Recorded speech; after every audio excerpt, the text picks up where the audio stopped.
What's up everyone, welcome to Ben's Car Reviews. I'm Ben and today we'll be dissecting the 2025 Buick Envision. Let's get right into it with the chart. In true Buick fashion, you're going to have the three trims that they love to offer for this 2025 Envision, with the preferred Sport Touring and Avenir ranging from $36,500 all the way up to $46,200. So 10,000 stretch here over three trims. That's significantly more than you usually see sometimes. So what are we working with here? Engine options. It's going to be one and only no matter which trim you get. 2-liter turbocharged 4-cylinder, 220 horsepower, 258 pound-feet of torque. Not crazy number there, but certainly enough to get out of your own way. It's going to pair with a nice 9-speed automatic transmission. I love to see that all-wheel drive is the only way to get it. It's absolutely the way it should be for SUVs, especially ones on the larger side, in my opinion. And looking at MPGs, for a larger vehicle with a 4-cylinder, not too bad, especially with all-wheel drive, 22 in the city, 28 on the highway, so not too bad fuel economy either. Real quick guys, here Ben's Car Reviews, there's no fluff, we keep it under 10 minutes. If that's something that's intriguing to you and like the content as you watch, please like and subscribe. I'll keep growing the channel. Let's keep going. Buick is down to a core few models in their lineup these days, and I like to think that this Envision is kind of a secret piece to the puzzle, if you can envision that. I think it's easily forgotten in this segment as well as just in general. However, there is a lot here to like, including a stunning design in my opinion. Let's see if Buick dishes enough features out for these price tags. The light feature designs up front are falling right in line with the rest of their current lineup, with the daytime running lights up top in that check mark look. The taillights are sharply done as well. The lights will be powered by standard LEDs all across the board for headlights, taillights, and daytime running lights. There is standard adaptive forward lighting, and automatic headlights will also be standard. One of the best things about Buick for their designs right now are different themes, so you know exactly which trim you have just by looking at it. They certainly do that here with the Envision. I definitely am a big fan of that. On the front fascia, you'll have an active grille shutter standard. They work by automatically closing at high speeds to help enhance aerodynamics and reopen at lower speeds or when needed to help cool the engine compartment. As far as what's rolling these down the road, the Preferred will have 18-inch alloy wheels with technical gray and machine finish and high gloss black center cap. The Sport Touring will have 20-inch alloy wheels with carbon flash metallic and high gloss black center cap. The Avenir will have very nice 20-inch alloy wheels with pearl nickel finish and sterling silver center cap. So some unique wheels across the board here. They all look good. I'm a fan of all of them. You'll be getting a spare tire standard, which is great to see. It's the way it should be. Preferred and Avenir models, or molding, will be in a bright finish. The Sport Touring will be in a dark gloss.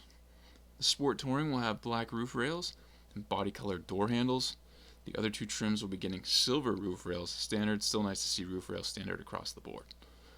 All trims will have standard heated power outside mirrors with memory settings. The Avenir will have a standard hands-free programmable liftgate with LED logo projection.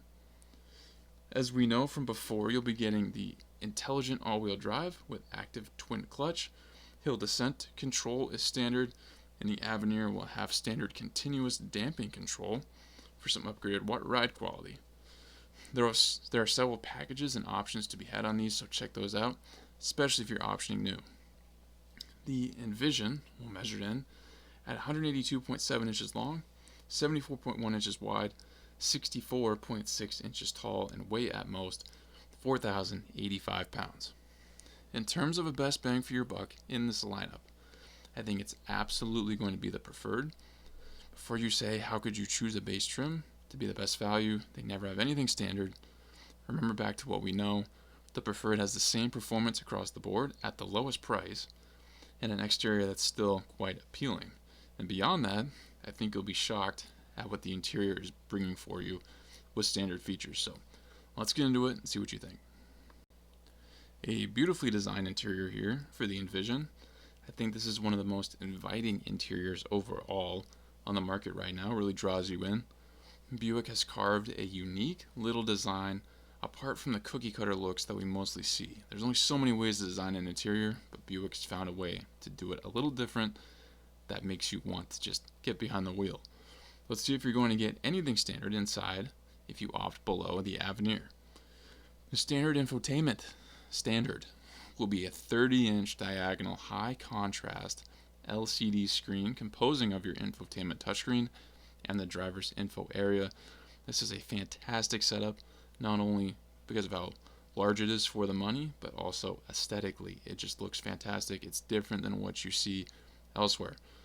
Actually, the most I can compare it to would be what Cadillac is doing right now. Wireless Apple CarPlay, Android Auto is standard, as well as built-in Google. Beyond this, a heads-up display is standard on all trims. I almost audibly gasped when I saw that online. I wonder if it's a Buick typo, because I've never seen that, but if it's true, that's fantastic. A wireless charger will be standard on all trims. There will be a USB port potential beyond that for more charging. Only the Avenir will have dual zone automatic climate control standard. The other two will have single zone. Definitely a little disappointing to see that. How can you have a heads-up display but not dual zone climate? The Avenir has a standard panoramic power moonroof. The other two have it available. The Avenir will get a standard heated steering wheel. All wheels will be leather wrapped standard. There will be standard ambient interior lighting. Only the Avenir will have heated driver and front passenger seats. It will also have heated rear seats. It will also have ventilated front seats. There is standard 6-way manual front passenger seat. Avenir upgrades to 8-way power driver and front passenger seat. The Avenir has the front passenger, like I mentioned, 8-way power adjustable. There is standard driver 4-way power lumbar. The Avenir gets front passenger 4-way power lumbar and driver seat massage. There will be many seating options to really get a nice setup with a couple different color choices, and all trims have the option for perforated leather. Perforated leatherette is even standard, so be sure to check everything out as far as seats go. There will be up to 52.7 cubic feet of cargo volume with the seats down. Buick is going to deliver some safety and technology features standard, and as always, the Avenir will get the most. Overall, I think Buick did decent here. The Avenir hogs some of the standard features, but that's really kind of the minor ones. They really did a good job actually at giving the bottom two trims, especially the bottom trim, the preferred, a lot of the great ones. In review, guys, if you're in the market for a compact luxury sedan, finding your way to this Buick Envision, I think, is a great thing. It might be a little surprising considering the competition of this, which is filled with the likes of BMW, Porsche, Mercedes-Benz, Genesis, Volvo. The list goes on. And although I don't get really into the luxury vehicles, I will post some at the end of this that can compare to this. I'll give you some other ideas or just other models in general that you might like, so you can directly compare those charts.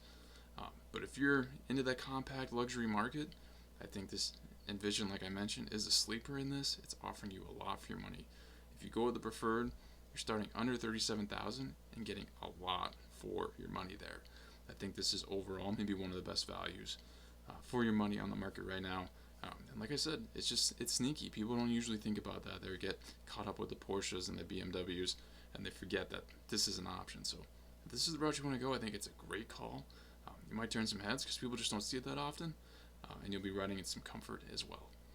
Hopefully this video laid things out in a clear way for you guys. Thank you for watching this Benz car review. Please subscribe if not already.